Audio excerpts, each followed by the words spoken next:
Big boss season 4 మీరు host చేస్తూ ఒక పక్క ఇటు వైపు వచ్చి వైల్డ్ డాగ్ షూట్ చేస్తే it's not very easy to balance both. లాక్డౌన్లో షూటింగ్ స్టార్ట్ చేయడం and at the same time ఇంత సక్సెస్ఫుల్లీ ఫినిష్ చేసుకోవడం. టీమ్ లీడర్ విజయ్ వర్మ గారు, our very own king Nagarjuna గారిని మాట్లాడవలసిందిగా కోరుకుంటున్నాం. అందరికీ నమస్కారం. చాలా సంతోషంగా ఉంది ఫస్ట్ అందరినీ చూస్తాం. నేను వచ్చినగానే ప్రెస్ మిత్రులందరూ అన్నారు సంవత్సరం అయింది అన్నారు చూసి. బట్ నేను నా లైఫ్లో లాస్ట్ ఇయర్ తీసాను, లాస్ట్ ఇయర్ లేదు. సో మీ అందరినీ నిన్న చూసినట్టే ఉంది నాకు ఇప్పుడు చూసిన. And wonderful to be with all of people here, all my team members. But నాకు ఒకటే బాధగా ఉంది, అందరూ నా వయసు గుర్తు చేస్తున్నారు. ఒకళ్ళేమో ఎప్పుడో చిన్నప్పుడు చూసాము, ఈమెమో పుట్టలేదు అంటుంది పక్కన. And but anyway we had lots of fun.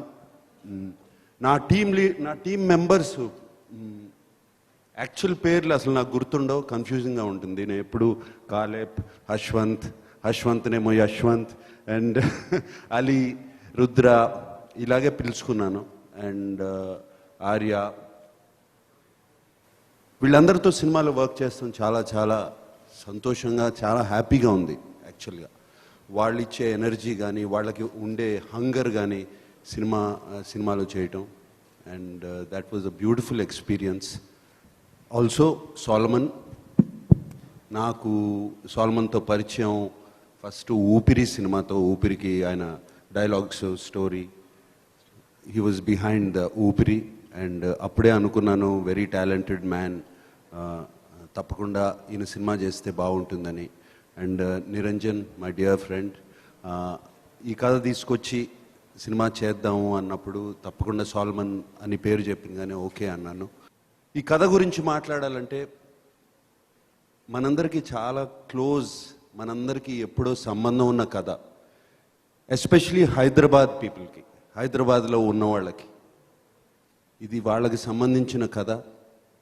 ఇక్కడ జరిగిన సంఘటన మీద, ఒక ట్రూ ఇన్సిడెంట్ మీద స్టార్ట్ అయిన కథ. మీ అందరికీ గుర్తే ఉండుంటుంది, ఇక్కడ బ్లాస్ట్ జరిగాయి, బాంబింగ్ జరిగింది, టెర్రరిస్ట్ బ్లాస్ట్ జరిగాయి ఒక టైంలో. అది దాని మీద బేస్ చేసుకుని ఈ సినిమా తీసాము. ఆ బ్లాస్ట్ చేసిన మనుషులు ఎక్కడున్నారు, వాళ్ళని తీసుకురావాలి, వాళ్ళని పట్టుకోవాలి. ఈ wild dog team, wild dog మిషనే అది, ఆ మనుషుల్ని పట్టుకోవడం. అండ్ ఇది సోలమన్ చాలా చాలా బాగా, వెరీ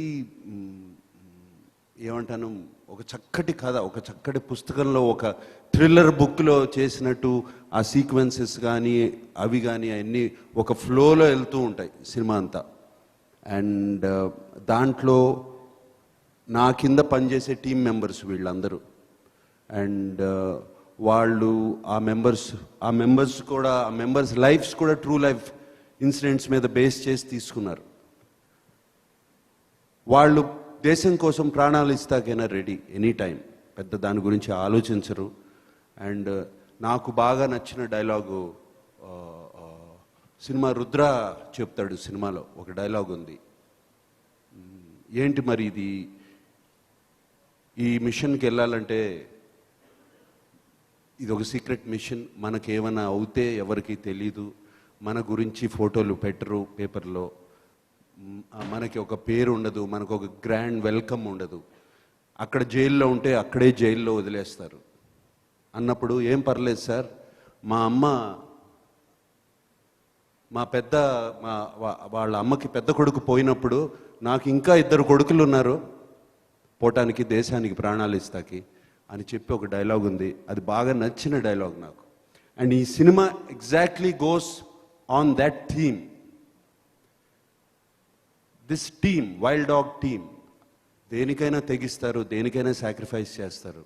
అండ్ ఆ వైల్డ్ డాగ్ మిషన్కి కమాండర్గా నేనుంటాను. నేను చెప్పిన మాటకి వాళ్ళు ఎందుకు, ఏమిటి, అని కూడా ఒక క్వశ్చన్ అడగరు ఈ 4, ఈ 5.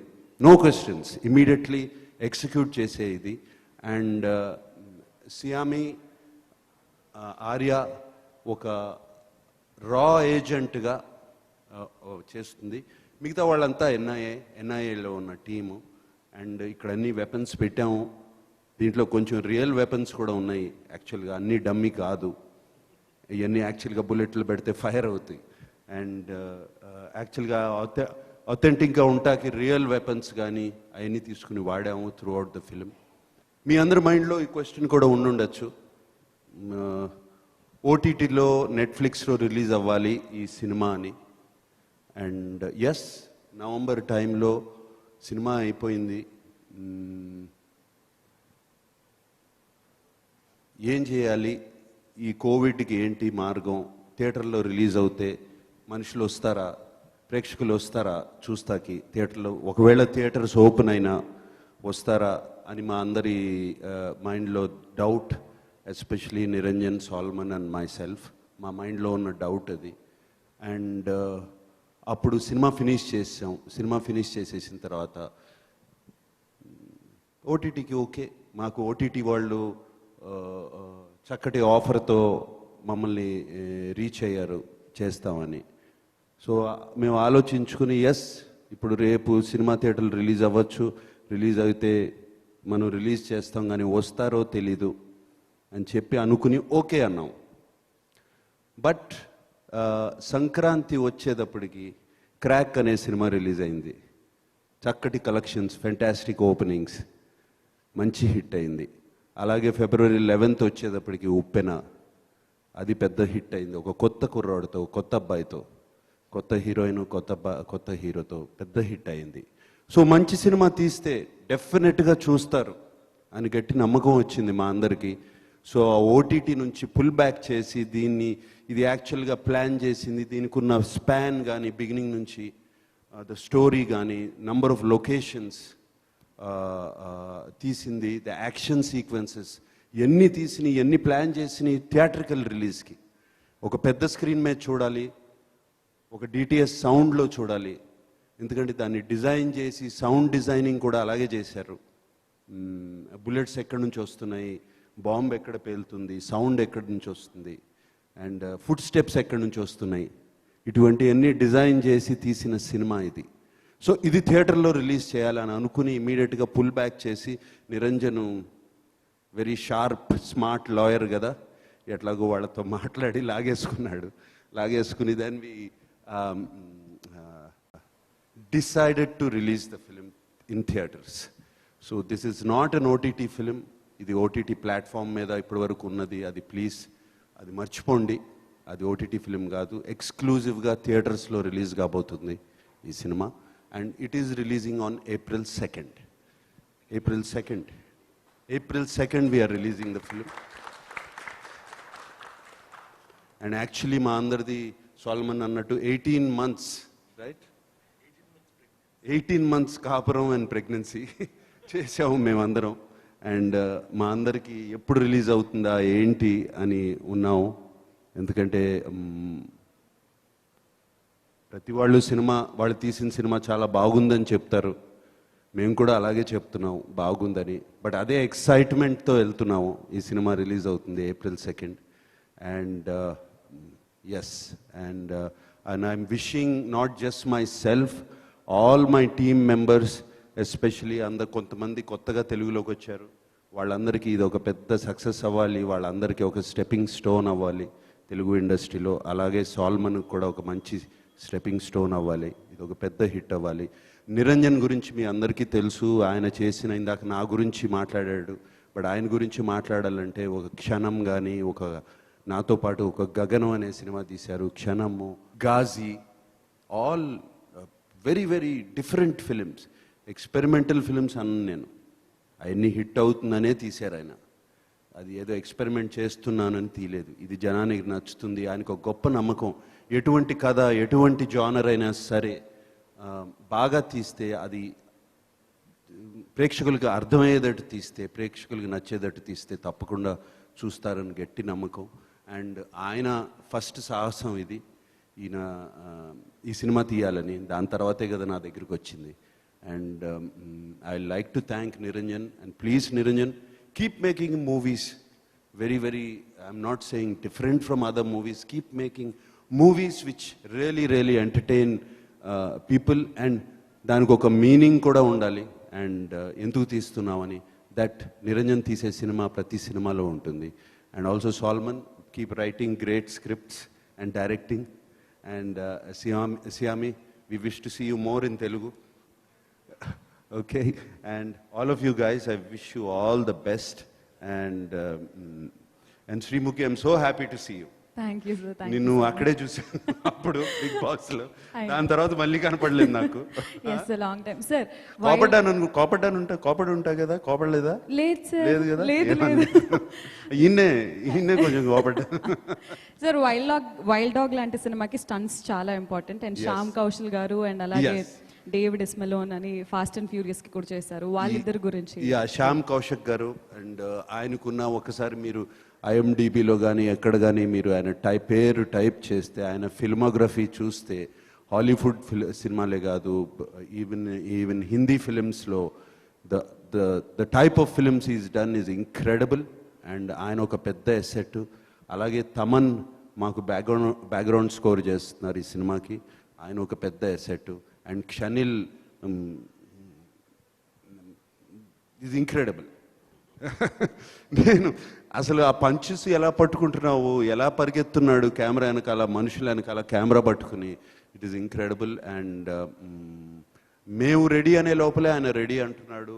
And thank you Shaneil for actually you gave us the energy, you didn't let us rest actually. And I thank everybody. చక్కటి ఎక్స్పీరియన్స్. కోవిడ్లో డిప్రెషన్ అని కాదు, ఒక డిప్రెషన్ అని రాదు. అంటే ఎప్పుడు ఏదో లాస్ట్ 35-37 years నుంచి ఏదో ఒకటి చేస్తాం, ప్రతిరోజు షూటింగ్కి వెళ్తాము, లేకపోతే ఏదో ఒకటి దేని గురించో ఆలోచిస్తాము. అది ఏదో yes, I enjoyed my home, family, everybody very much. But ఏదో ఒక అంటారు చూడండి, ఒక వెలితి ఉంది. పొద్దున్న నుంచి సాయంత్రం వరకు ఇంట్లోనే కూర్చోవటం, ఆ టైంలో ఒక డిప్రెషన్ సెట్ అవుతుంది ఎనీ టైంలో అన్న టైంలో నిరంజన్ షూట్ రెడీ అన్నాడు, నేను రెడీ అన్నాను. అండ్ షూట్ స్టార్ట్ చేసాము. షూట్ స్టార్ట్ చేసినప్పుడు నాకు అనదర్ ఫెంటాస్టిక్ ఫీలింగ్ ఈజ్, ఆ రోజున షూటింగ్ స్టార్ట్ చేసి మేము షూటింగ్కి వెళ్ళినప్పుడు అక్కడ light boys and all the daily wage workers వాళ్ళు చూసి నాకు అందరూ నమస్కారం పెట్టారు. నాకు కొంతసేపు అర్థం కాలేదు ఎందుకు ఇంత స్పెషల్గా పెడుతున్నారని. తర్వాత అర్థమైంది షూటింగ్ వాళ్ళకి ఎంత important, everyday daily wage workers వాళ్ళకి ఎంత ఇంపార్టెంట్ అని. అండ్ నాకు నిజంగా అది అనుకుంటే గూస్ బంప్స్ లాగా వచ్చాయి. And I'm very happy that I could start shooting. And yes, మాలో కొంతమందికి కోవిడ్ వచ్చింది, పోయింది, వెళ్ళింది. అండ్ సో లక్కీలీ ఎవరు సీరియస్ అవ్వలేదు. We're fortunate. మేము మనాలి వెళ్ళాము, 30 days అంతా తిరిగి వచ్చాము. బాంబేలో, పూణేలో అంతా తిరిగి వచ్చారు మా వాళ్ళంతా. And I'm very thankful, grateful. ఎవరికి ఏం అవ్వలేదు. బట్ యాక్చువల్లీ చెప్పాలంటే మా అందరికీ కోవిడ్ టైంలో, correct me if I'm wrong, it has been a blessing for all of us, this film, to work and to spend the time together. It was a beautiful experience. And ఈ experience, ఈ energy, I'm very very sure it will transform and transcend in to the movie. And it will show its results on April 2nd. Thank you very much. మీరు ఏమైనా questions ఉంటే please అడగండి. We are all ready to answer. Yes, so media question and answer session ఉంది. నాగార్జున గారు, ఇప్పుడు ఇన్ని సంవత్సరాలు, ఇందాక మీరు అన్నట్టుగా దాదాపు 36-37 సంవత్సరాలు కంటిన్యూస్ కెరీర్ రన్నింగ్లో ఎన్నో సినిమాలు, ఎన్నో క్యారెక్టర్లు, ఎన్నో స్క్రిప్ట్లు. ఈ సినిమా ప్రతి కథని సెలెక్ట్ చేసుకునే ముందు ఏదో ఒక పాయింట్ మీకు టచ్ అయ్యే మీరు డిఫరెంట్ పిక్చర్స్ చేసుకుంటూ వెళ్ళారు. ఈ ఫిల్మ్ స్క్రిప్ట్ మొట్టమొదటి డైరెక్టర్ మీకు నెరేట్ చేసినప్పుడు what is it that has really touched you? What is it has touched మీ? ఇందాక నేను చెప్పినట్టు ఇది మన హైదరాబాద్. నాకు హైదరాబాద్ అంటే పుట్టినిల్లాగా. సో హైదరాబాద్లో జరిగిన సంఘటనల మీద బేస్ చేసిన ఫిలిం. అండ్ ఈ క్యారెక్టర్స్ కూడా ట్రూ లైఫ్ క్యారెక్టర్స్ మేము మీద సాల్మన్ బేస్ చేసుకున్నారు somewhere. And what has touched me is these characters as sacrifice కాదు, they're ready to do anything for the country. So చక్కటి డైలాగ్స్ కూడా రాశారు. ఈ చెప్పకూడదు ఇప్పుడు అప్పుడే. ట్రైలర్ March 10th రిలీజ్ అవ్వబోతుంది. సో ట్రైలర్లో చూస్తే మీకే అర్థం అవుతుంది. I don't want to reveal this thing. Touch చేసింది అదే. మనకు ఆల్రెడీ ఈ సబ్జెక్ట్ మీ అందరినీ టచ్ చేసింది, నన్ను ఒక్కడనే కాదు, మీ అందరినీ టచ్ చేసింది. తెలుగు వాళ్ళు ప్రతి తెలుగులో మాట్లాడే ప్రతి మనిషిని టచ్ చేసింది. సో అండ్ సో డెఫినెట్గా మీ అందరూ కనెక్ట్ అవుతారు ఈ సినిమాకి. సో నేను అలాగే కనెక్ట్ అయ్యాను సాల్మన్ కథ చెప్పినప్పుడు, అందుకనే ఈ సినిమా చేయడానికి ఒప్పుకున్నా. ఛాలెంజ్ ఏమైనా ఫేస్ చేశారా క్యారెక్టర్ చేయడంలో కానీ, ఆ క్యారెక్టర్ని మీరు రిసీవ్ చేసుకుని ప్రజెంట్ చేయడానికి? ఛాలెంజ్ అనేది ఏమీ ఫేస్ చేయలేదు. When you love something it's not a challenge. And నేను ప్రతిరోజు ఎంజాయ్ చేశాను. అది ఛాలెంజ్గా నేను అనుకోలేదు, మేమెవ్వరూ అనుకోలేదు. మేమందరూ ఎంజాయ్ చేస్తూనే ఒక బ్లెస్సింగ్గా తీసుకుని పనిచేసాం సినిమా. ఈ డైరెక్టర్ ప్రొడ్యూసర్ ఇద్దరికే చెప్పండి, నాగార్జున గారు అంటే జనరల్గా లవబుల్ సినిమాలు తీస్తారు, ఫ్యామిలీ ఓరియంటెడ్, మనం కానీ ఇట్లా. కానీ మీరు కొద్దిగా సీరియస్ సినిమాలు తీస్తున్నారు, ఎందుకని? లాస్ట్ సినిమా కానీ ఈ సినిమా కానీ. ప్రొడ్యూసర్స్ అండ్ డైరెక్టర్స్ నాకు సరిగ్గా వినపడలేదండి, ఒకసారి మళ్ళీ. నిరంజన్ గారు అండ్ డైరెక్టర్ గారిని అడుగుతున్నా. లాస్ట్ టైం కాగా సీరియస్ సినిమాలు తీశారు, ఇది కూడా సీరియస్ సినిమాలు తీశారు. ఫ్యామిలీ ఓరియంటెడ్ సినిమాలు తీయకుండా నాగార్జున గారితో సీరియస్ సినిమాలు ఎందుకు తీస్తున్నారని అడుగుతుంది. ఎవరు డైరెక్టర్? Director and producer. ప్రొడ్యూసర్గా మాట్లాడుతున్నప్పుడు ఇది సీరియస్ సినిమా కాదు సార్. ఎందుకంటే ఈ సినిమా అన్నది నాగార్జున సార్ చెప్పినట్టు ఒక యథార్థ ఘటనల మీద ఇన్స్పైర్ అయి చేసిన సినిమా. అంటే ఇప్పుడు మీరు ఒక పోఖ్రాన్ సినిమా చూసినప్పుడు, ఒక షూట్అవుట్ ఎట్ వడాలా కానీ, ఆ జానర్ ఊరి సర్జికల్ స్ట్రైక్ సినిమా చూసినప్పుడు మనం సినిమాలోంచి బయటకు వచ్చినప్పుడు ఒక చాలా హ్యాపీ ఫీలింగ్తో బయటకు వస్తాం, ఒక పేట్రియాటిక్ ఫీలింగ్తోని. అంటే మన ఇండియాలో we have heroes like this who can bring this pride to us. ఇప్పుడు నాగార్జున గారు లీడ్ చేస్తున్న team, this is based on a true story. ఒక హీరోయిక్ ఎన్ఐఏ టీమ్ వేరే దేశాలకు వెళ్ళి ఒక టెర్రరిస్ట్ దాచుకొని ఉంటే అక్కడి నుంచి వాడిని ఎలా పట్టుకొని ఇండియాకి తీసుకొచ్చారు. I'm revealing more than I should, I'm sorry, but this is ఒక ట్రూ స్టోరీ అండి. అంటే ఆ సినిమా అయిపోయినప్పుడు మనకు ఒక ఇండియన్గా మనకు ఒక ప్రైడ్ ఫీల్ అవుతాం మనం. అంటే మన దేశంలో ఇలాంటి officers who are doing it only for the love of the country. ఇప్పుడు ఊరి సినిమా నేను బయటకు వచ్చినప్పుడు నాకు ఒక అంటే I had goose bumps sir చెప్పినట్టు. ఎందుకంటే అరే వీళ్ళకి అసలు వచ్చేది ఏంటి, వీళ్ళు చేస్తుంది మన దేశానికి కదా అన్న ఒక ప్రైడ్ తీసుకొచ్చారు. సో ఆ ఫీలింగ్ ఈ సినిమాలో చాలా అంటే మీకు త్రూ అవుట్ ఉంటుందండి. అండ్ క్లైమాక్స్లో మీకు last 15 minutes you will be on the edge of the seat. Finally when they succeed, because in real life succeed అయినారు వాళ్ళు, when they succeed you will come out feeling very happy. So this is not a serious film at all. It deals with a serious subject. ఒక terrorism అన్న subject serious. ఊరిలో ఓ పాకిస్తాన్ అన్న వాళ్ళు ఇండియాకు వచ్చి ఇలా టెర్రర్ అటాక్స్ చేశారన్న సబ్జెక్ట్ సీరియస్, కానీ సినిమా సీరియస్ కాదు నా ప్రకారం. సీరియస్ అంటే ఒక ట్రాజిక్, ఒక డ్రామా ఉండి మనం అంటే హెవీగా ఫీల్ అయిన సినిమా అలాంటి సినిమా. ఈ సినిమా అలా మీరు ఎక్కడ హెవీగా ఫీల్ కారు, త్రూ అవుట్ లైట్గా బ్రీజీగా ఎంజాయ్ చేస్తూ ఉంటారు. ఆ టీంలో ఉన్న కెమెరాడరీ, వాళ్ళు మాట్లాడుతున్న మాటలు త్రూ అవుట్ ఎంటర్టైనింగ్గా ఉంటుంది మీకు. ప్లస్ ఆ సీన్స్ నాగార్జున సార్ చెప్పినట్టు చాలా గ్రిప్పింగ్గా ఉంటాయి. అంటే మీరు ఒక ఎపిసోడ్ అయిపోగానే ఆ ఎపిసోడ్లోంచి బయటికి రాగానే నెక్స్ట్ ఎపిసోడ్ ఇంట్రెస్టింగ్గా ఉంటుంది మళ్ళీ. So I would think this is not a serious film. Wild dog అని టైటిల్ పెట్టడానికి కారణం ఏంటి? ఇంకొకటి రెండోది, ఈ సినిమా మీద మీరు ఎలాంటి పరిశోధన చేశారు? అంటే ఇది ఒక సున్నితమైన సబ్జెక్టు, ఒక నగరంలో జరిగిన చాలా విషాదకరమైన సంఘటన వెనుక సినిమా తీశారన్నారు. సో దీనికి సంబంధించి ఎలాంటి పరిశోధన చేశారు? డైరెక్టర్ గారు చెప్పాలి కానీ డైరెక్టర్ గారు క్వశ్చన్ నాది చూపిస్తున్నారు. ఒక చిన్న మాట చెప్పి తనకి ఇచ్చేస్తానండి. అంటే ఇప్పుడు నాగార్జున సార్ చెప్పినట్టు ఒక స్పిరిట్ ఏంటంటే దేనికి భయపడకుండా, దేని గురించి ఆలోచించకుండా దేశానికి ఒక వైల్డ్ థాట్ ఆఫ్ పేట్రియాటిజంతో ముందుకెళ్లే టీం ఇది. సో ఈ మిషన్ పేరు కూడా సినిమాలో వైల్డ్ డాగ్ అన్న మిషన్ పేరే ఉంటుంది.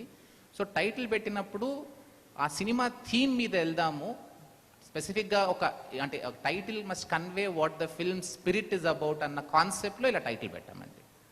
నాగార్జున గారు సార్, ఆ టైటిల్ చెప్పినప్పుడు మీరు ఎలా ఫీల్ అయ్యారు?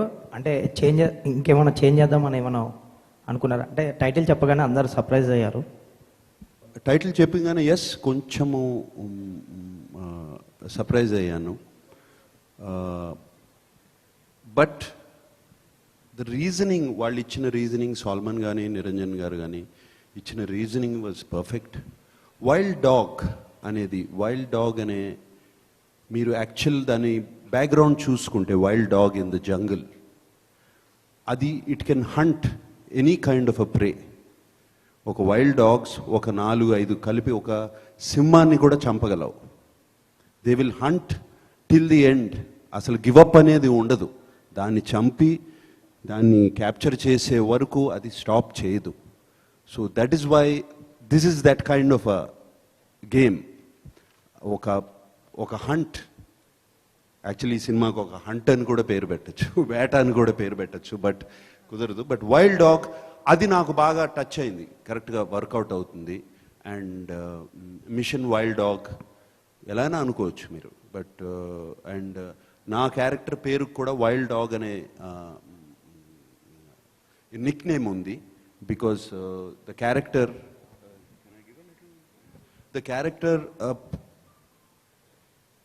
హ్యాస్ నెవర్, అంటే ఎప్పుడు ఎవరిని ఎనీ టెర్రరిస్ట్ని కానీ ఎనీ కల్ప్రిట్ని కానీ వెళ్ళినప్పుడు he never takes them a life, అక్కడికక్కడ ఫినిష్ చేసేస్తాడు. So that is the reputation he has. So అక్కడి నుంచి వాళ్ళ టీం మెంబర్స్ అందరూ వైల్డ్ డాగ్ అని పేరు పెట్టుకున్నారు అతనికి. సో ఇవన్నీ చూసిన తర్వాత నాకు ఇది కరెక్ట్గా ఉంటుంది, సినిమా చూసిన తర్వాత అందరికీ అర్థమైపోతుంది అని ఒక కాన్ఫిడెన్స్తో ఓకే అన్నాను.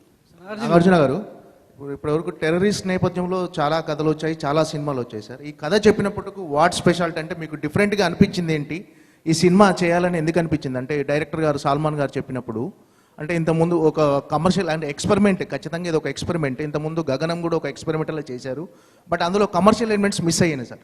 సార్ ఈసారి అలాంటి ఎక్స్పెరిమెంట్ ఇది విత్ కమర్షియల్ ఎలిమెంట్సా, లేకపోతే ఓన్లీ ఎక్స్పెరిమెంట్ అనుకోవచ్చా సార్?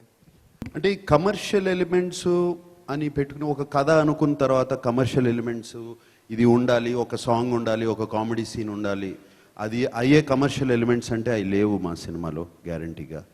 సో మా సినిమా మొత్తం కమర్షియల్ అని మేము అనుకుంటున్నాం, ఇది అందరికీ నచ్చుతుందని. My thought process of commercial is very different. For example beginning of my career నుంచి మీరు చూసుకోండి, చాలా సినిమాలు చేశాను. ఊపిరి is not a commercial film, but కమర్షియల్గా బాగా ఆడింది. అండ్ మరి మీరు గీతాంజలి లాంటి కథ చెప్పుకున్నా, శివ లాంటి కథ చెప్పుకున్నా, దాని తర్వాత గగనం లాంటి చాలా కథలు ఉన్నాయి. వాట్ వీఆర్ లుకింగ్ ఫర్, ఈ సినిమా బాగుంది అనాలి. ఇక దేశం మొత్తం చూస్తారా ఈ సినిమా అనేది ఇక మా చేతుల్లో లేదు అది. సో నాగార్జున గారు, ఇది రియల్ క్యారెక్టర్స్ అని కూడా అన్నారు కదా, అంటే మీ క్యారెక్టర్కి ఏమన్నా ఒక అధికారి ఎవరైనా స్ఫూర్తి ఉన్నారా? అదిగో డైరెక్టర్ చెప్తున్నారు ఉన్నారు, ఆయన రాసినప్పుడు కథ రాసినప్పుడు స్ఫూర్తి ఉన్నారు అని చెప్పారు. బట్ సో ఈ వాంట్స్ టు రివీల్, సినిమాలో రివీల్ చేద్దామని, ఇప్పుడే వద్దని. సో సార్ నాగార్జున గారు సార్, ఇది మీరు ఇంత మంచి బడ్జెట్లో కూడా అమ్మారు సార్ ఓటీటీకి, చాలా పెద్ద మంచి రేట్ వచ్చిందని తెలిసింది. కానీ మళ్ళీ మీరు ఎందుకు వెనక్కి వచ్చారు? అది దీనికి రిస్క్ అనిపించలేదా ప్రస్తుతం పరిస్థితిలో? ఒక లాయర్ కాబట్టే నిరంజన్ రెడ్డి గారు ఇది మళ్ళీ బ్యాక్ తీయగలిగారా? అదేమీ లేదు. ఓటీటీ నేను ఊరికి కింద జోక్ వేసాను నిరంజన్ మీద, అట్లా ఏం లేదు. వీ హ్యాడ్ అన్ ఆపర్చునిటీ, ఒక విండో ఉండింది సినిమా తీసేసుకోవాలి. కానీ ఇంతవరకు ఏ సినిమాకి రాలేదు కదండి ఇట్లాంటిది, ఫస్ట్ టైం ఇట్లాగా వెనక్కి రావటం అనేది. ఒకసారి ఓటీటీకి అమ్మేసినాక ఫస్ట్ సినిమా ఇది. సో దీంట్లో I have to thank Netflix అండి. ఎందుకంటే ముందు వెళ్ళి మాట్లాడినప్పుడు వాళ్ళు OTT they showed lot of interest. అప్పుడు మేము ఆలోచించి ఇద్దాం అనుకున్నాము. అది అగ్రిమెంట్ అయిన తర్వాత థియేటర్స్ ఓపెన్ అయినప్పుడు నేను మళ్ళీ వాళ్ళతో ఓపెన్ చేశాను, సార్ మళ్ళీ మనం రీనెగోషియేట్ చేద్దాం, ఓటీటీ మీరే చేయండి, అన్ని సినిమాలాగా రిలీజ్ అయిన తర్వాత ఒక విండో ఉంటుందండి, 30 days 45 days తర్వాత నెట్ఫ్లిక్స్లోనే పెడదాం సినిమా, మీకు నచ్చింది కాబట్టి మీరే చేయండి, కానీ థియేటర్లో రిలీజ్ చేసే అవకాశం మాకు ఇవ్వండి, ఎందుకంటే హీరో గారితో సినిమా తీసింది థియేటర్లో ప్రేక్షకులు ఎంజాయ్ చేస్తారు, ఆ లార్జ్ స్క్రీన్ ఎక్స్పీరియన్స్ అని మాకు ఇంట్రెస్ట్ ఉందండి అని మేము రిక్వెస్ట్ చేస్తే, సరేనండి మీరు రిక్వెస్ట్ చేస్తున్నారు కాబట్టి మన టర్మ్స్ కొంచెం రీనెగోషియేట్ చేసి ఆటోమేటిక్గా డెఫినెట్గా కొంచెం రేట్ తగ్గిస్తారు, కొంచెం రేట్ తగ్గించేసి వాళ్ళు ఓటీటీ రైట్స్ ఉంచుకొని మాకు థియేటర్లో రిలీజ్ చేసే అవకాశం ముందు ఇచ్చారు. సో ముందు అన్ని సినిమాలాగానే ఒక విండో ఉంటుంది, ఒక 40 days విండోలో ఫస్ట్ థియేటర్స్లోనే ఉంటుంది, టీవీలో ఉండదు, ఓటీటీలో ఉండదు, సినిమా ఓన్లీ థియేటర్స్లో ఉంటుంది. అన్ని సినిమాల్లాగా ఆ తర్వాత నెట్ఫ్లిక్స్లోనే వస్తుందండి. లేదంటే అంటే మన ఇండస్ట్రీ సర్వైవ్ అవ్వాలంటే, నేను థియేటర్స్ ఉన్న పర్సన్ అండి, నాకు నిర్మల్లో 2 థియేటర్స్ ఉన్నాయి. సో నాగార్జున సార్ కూడా ఏమన్నారంటే అన్ని ఇండస్ట్రీ సర్వైవ్ అవ్వాలి. ఇప్పుడు ఫిల్మ్ ఇండస్ట్రీలో మనకు ఒక important sector exhibition sector. Exhibition సెక్టర్లో ఎందరో మంది employed in exhibition. So all fields must survive. OTT will anyway get that right, they will, వాళ్ళు చూయించుకుంటారు. ఎగ్జిబిటర్స్ కూడా ఇలాంటి సినిమాలు వచ్చి ప్రేక్షకులు ఎంజాయ్ చేస్తారు, ఎగ్జిబిషన్ సెక్టర్ సర్వీస్ అవుతుంది. సినిమా ఇండస్ట్రీలో అన్ని డిపార్ట్మెంట్స్ అంటే దీన్ని యూటిలైజ్ చేసుకున్నట్టుగా ఉంటుందన్న ఆలోచనలు చేశామండి. మంచి సినిమా చేసాం, ఎలాగూ హిట్ కొడతాం, థియేటర్లో పెడదామని మా స్వార్థం. అంటే చాలా మంది ఇప్పుడు ఉప్పెన సినిమా కానీ చాలా సినిమాలు కేవలం మేము ఓటీటీలోనే రిలీజ్ చేస్తాం, క్రాక్ సినిమా కానీ అసలు మేము ఓన్లీ థియేటర్లోనే రిలీజ్ చేస్తాం, ఓటీటీలో చెయ్యం అని మొండికేసి కూర్చుని వాళ్ళేం అలా అట్టే పెట్టుకుని థియేటర్లో ఓపెన్ అయిన తర్వాత 50% ఆక్యుపేషన్ వచ్చిన తర్వాత కొంతమంది రిలీజ్ చేస్తారు, 100% ఆక్యుపేషన్ వచ్చిన కొంతమంది. కానీ మీరు ముందు ఓటీటీకి అమ్మేసి మీరు ఎంతైతే బడ్జెట్ పెట్టారో దానికి దగ్గర డబుల్ అమ్మేసుకుని తర్వాత మళ్ళీ ఇప్పుడు ఓటీటీ నుంచి మళ్ళీ థియేటర్ రావాలనుకోవడం ఎంతవరకు కరెక్ట్ అనిపించింది అంటున్నా. ఓటీటీ అంటే మరి మా సినిమా మేము ఓటీటీ రిలీజ్ చేద్దాం అనుకోవడానికి ఇంకో కారణం ఉంది. సబ్జెక్టు ఇండియాలో ఎవరైనా కనెక్ట్ అయ్యే సబ్జెక్ట్ అండి ఇది. ఎందుకంటే ఇది ఒక రియల్ ఎన్ఐఏ ఆపరేషన్ బేస్డ్, అది ఇండియా బయటికి వెళ్ళి చేసిన సాహసం. సో వీ ఫెల్ట్ చాలా సినిమాలు ఇప్పుడు మలయాళం సినిమాలు ఓటీటీలో వచ్చినప్పుడు ఇండియాలో అందరు చూసి ఎంజాయ్ చేస్తున్నారు cinema. This film we felt had that span. తెలుగులోనే కాదు ఇండియాలో ఏ ప్రేక్షకులైనా కానీ ఈ సినిమాని చూసి ఎంజాయ్ చేస్తారు. ప్లస్ నాగార్జున సార్ని అందరు రికగ్నైజ్ చేస్తారు అన్ని లాంగ్వేజెస్లో. So that was an additional advantage we had to think of releasing in OTT. But ఒకటి ఏంటంటే ఇప్పుడు అది ఎలాగూ వస్తుంది, వాళ్ళు 45 days తర్వాత చూస్తారు. 45 days ముందు తెలుగు ప్రేక్షకులు ఎక్స్క్లూజివ్గా థియేటర్లో చూసే అవకాశం ఉంది కాబట్టి ఆ అవకాశాన్ని మేము వాడుకుంటున్నాం. మంచి సినిమా కాబట్టి హిట్ అవుతుందని మాకు నమ్మకం ఉంది. ఓటీటీ ద్వారా సినిమాలు రిలీజ్ అవటం దాని పట్ల కింగ్ నాగార్జున టాలీవుడ్ కింగ్ గా మీరేమంటారు? ఫస్ట్ ఆఫ్ ఆల్ ఇదే ఈ క్వశ్చన్సే పైరసీ గురించి మీరు పైరసీ ఉన్నప్పుడు మాట్లాడి ఉంటే చాలా హ్యాపీగా ఫీల్ అయ్యేవాడిని. ఇప్పుడు మీరు ఓటీటీకి ఇస్తున్నందుకు మీరు చాలా బాధపడుతున్నారు, అప్పుడు పైరసీ ఆపలేకపోయారు. అట్లీస్ట్ ఓటీటీ మూలంగా ప్రొడ్యూసర్స్ కొంచెం డబ్బులు వస్తున్నాయి. ఈవెన్ 40 days తర్వాత 50 days తర్వాత ఎట్లాగూ డబ్బులు వస్తున్నాయి. అండ్ మీరు అడిగిన క్వశ్చన్ ఏంటండి ఇప్పుడు చెప్పండి. ఏం లేదు, ఈ కరోనా టైంలో ఓటీటీ అనేది అంటే థియేటర్స్ పై ఓటీటీకి ఎక్కువ మంది నిర్మాతలు వెళ్ళడం అనేది మీరు ఒక టాలీవుడ్ కింగ్ గా మీరు ఏం ఫీల్ అవుతున్నారని అడుగుతున్నాను సార్. నిర్మాతలు ఎక్కువ ఓటీటీకి వెళ్తామా? Yes, it is today. మీరు ప్రొడ్యూసరే కదా సార్? రైట్, డెఫినెట్గా. ఇవాళ అంటే ఆఫ్టర్ రిలీజ్ అంటున్నారా? బిఫోర్ రిలీజ్ చాలా తక్కువ కదండి, చాలా తక్కువ వెళ్తున్నాయి సంతోష్. బిఫోర్ రిలీజ్ వెళ్ళాయి, కొన్ని సినిమాలే వెళ్తున్నాయి. అండ్ అందరికీ మంచి రేట్ ఇవ్వరు. సో వీఆర్ లక్కీ, చాలా మంచి రేట్ ఇచ్చారు మాకు, అందరికీ ఇవ్వరు. So it's a new way. ఇది కొత్త టెక్నాలజీ, కొత్త పద్ధతులు కొత్తవి వస్తున్నాయి. మొన్న ఒక 5 years back, 10 years back film ఒక్కటే వాడేవారు. ఫిలిం నుంచి డిజిటల్కి వచ్చేసాము. అప్పుడు కూడా చాలామంది ఫీల్ అయ్యారు, చాలా ల్యాబ్స్ మూసేయాల్సి వచ్చింది. This is new technology coming in. We have no choice but to adapt and make the best of it. Sir Nagarjuna గారు, సార్ సతీష్ అండి ఇక్కడి నుంచి. సార్ ఈ సినిమాలో ఎన్ఐఏ ఆఫీసర్గా యాక్ట్ చేయడం జరిగింది. సో మీరు ఎన్ఐఏ ఆఫీసర్గా అంటే స్క్రీన్ మీద ఒక ఆఫీసర్ని చూసినట్టే ఉంటుందా, రెగ్యులర్గా నాగార్జున్ని చూసినట్టే ఉంటుందా? సో ఈ సినిమా చేసేటప్పుడు ఎలాంటి ఆఫీసర్స్ మీరు కలిసారు, వాళ్ళ నుంచి అన్న ఇన్పుట్స్ తీసుకొని యాక్ట్ చేయడం జరిగిందా? లేదండి, ఏమీ కలవలేదు. I did not meet, I should be honest about that. And వీళ్ళందరూ అండర్ కవర్ ఏజెంట్స్. సో ఒక ఆఫీసర్ లాగా డ్రెస్ అవ్వాలి అనేది ఏమీ లేదు. Complete undercover secret mission. So officer లాగా ఉండాలి, మామూలు మనుషుల్లాగానే ఉండాలి అనేదే ఉంది. అండ్ ఎన్ఐఏ ఆఫీసర్స్ గురించి సాల్మన్ కొంచెం హీ హాజ్ మోర్ నాలెడ్జ్, చాలా కలిశారు. అండ్ నాకు I use to ask him questions. So Solomon use to brief me. Solomon గారు, హైదరాబాద్లో ఇలాంటి ఇన్సిడెంట్స్ జరిగినప్పుడు, హైదరాబాద్లో ఇలాంటి బ్లాస్టింగ్స్ ఇన్సిడెంట్స్ జరిగినప్పుడు ఎంతోమంది సామాన్యులు ప్రాణాలు కోల్పోయారు. సో ఎంతోమంది హైదరాబాద్ నగరం కాదు దేశవ్యాప్తంగా కూడా ప్రతి మనిషి చలించిపోయాడు. సో ఇలాంటి సంఘటనలు జరిగినప్పుడు మనం ముఖ్యంగా హైదరాబాద్లో ఎన్నో కథలు పుడుతున్నాయి. సో ఇలాంటి ఒక కథ పుట్టడం, అది తెర మీదకి తీసుకురావడం, ఒక నటుడిగా మీకు ఏమనిపిస్తుంది? అంటే ఇలాంటి కథ పుట్టడానికి ఇలాంటి సంఘటనలు జరగడానికి ఇలాంటి కథ పుట్టడం అవసరం అంటారా? సంఘటన చాలా దురదృష్టం అండి, అది జరగకూడదు, జరిగింది. మేము సంఘటన మీద కాన్సన్ట్రేట్ చేయలేదు. సంఘటన జరిగిన తర్వాత దానికి పనిష్మెంట్ ఏంటి, దాని మీద కాన్సన్ట్రేట్ చేసిన మళ్ళీ ఇంకో సంఘటన అలా జరగకుండా పనిష్మెంట్ ఏంటి, గవర్నమెంట్ ఎటువంటి చర్యలు తీసుకుంది, దాని మీద కాన్సన్ట్రేట్ చేసి ఈ సినిమా తీసాం. సో ఇది pan India cinema, Nagarjuna first pan India cinema అనుకోవచ్చా? పాన్ ఇండియా ఆల్రెడీ చేశానే చాలా. అంటే ఇది అంటే దేశవ్యాప్తంగా చూడాల్సిన, అంటే ఇంతకుముందు ఎంటర్టైన్మెంట్ కోసం చూశారు, ఇది ఒక రకమైన వేరే సినిమా కాబట్టి దేశభక్తిని డెఫినెట్గా తెలుగులో బాగా ఆడితే డెఫినెట్గా అది పాన్ ఇండియా. ఓటీటీలో నెట్ఫ్లిక్స్లో అంతా డబ్బింగ్ చేసేసి అన్ని లాంగ్వేజ్ల్లో పాన్ ఇండియా అంటే పాన్ వరల్డే చేసేస్తారు వాళ్ళు. చాలా సినిమాలు చూస్తున్నాం అట్లా. సో నాగార్జున గారు, సార్ కరోనా లాక్డౌన్ టైంలో జనాలంతా ఓటీటీ సినిమాలకు అలవాటు పడిపోయారు. ఇక థియేటర్లలో సినిమా అనేది నడవడం కష్టమని చాలా రకాలుగా న్యూస్ వచ్చాయి సార్. కానీ ఇప్పుడు థియేటర్స్ ఓపెన్ అయిన తర్వాత హౌస్ఫుల్ స్పోర్ట్స్ కనిపించడం, యాజ్ ఎ ప్రొడ్యూసర్గా, యాజ్ ఎ ఆర్టిస్ట్గా మీకు ఎలా అనిపిస్తుంది? అంటే థియేటర్లకు బూస్టప్ మళ్ళీ రావటం, ఆడియన్స్ థియేటర్ వైపు రావటం ఎలా అనిపిస్తుంది సార్ యాజ్ ఎ హీరోగా, ప్రొడ్యూసర్? ఎప్పుడు అంటే మాకు ఇందాక నేను ఒక డౌట్ ఉందన్నాను, థియేటర్లు రిలీజ్ అవుతే కరోనా వైరస్ కోవిడ్ ఈ పాండమిక్ వెళ్ళిన తర్వాత వరకు, వెళ్ళిపోయిన తర్వాత మనం వదిలేసి వెళ్ళిపోయే వరకు రాదు అని ఒక డౌట్. బట్ థియేటర్స్కి జనం అసలు రారు అనేది ఎప్పుడు డౌట్ లేదు. ఇండియాలో ఉన్న 2 religions other besides the main religion, the 2 other religions are cricket and movies. ఇది అందరికీ, ఇవి లేకుండా మన భారతదేశ ప్రజలు ఉండరు. అండ్ డెఫినెట్గా క్రికెట్ ఇప్పుడు రేపు ఐపీఎల్ జనం లేకపోయినా రేపు ఈ కోవిడ్ అయిపోయిన కానీ ఐపీఎల్ ఓపెన్ అవుతే స్టేడియంస్ అన్నీ ఫుల్ అయిపోతాయి, అక్కడికి వస్తారు చూస్తారు. సేమ్ వే ఫిల్మ్ థియేటర్స్ కూడా ఆల్రెడీ వచ్చేస్తున్నారు.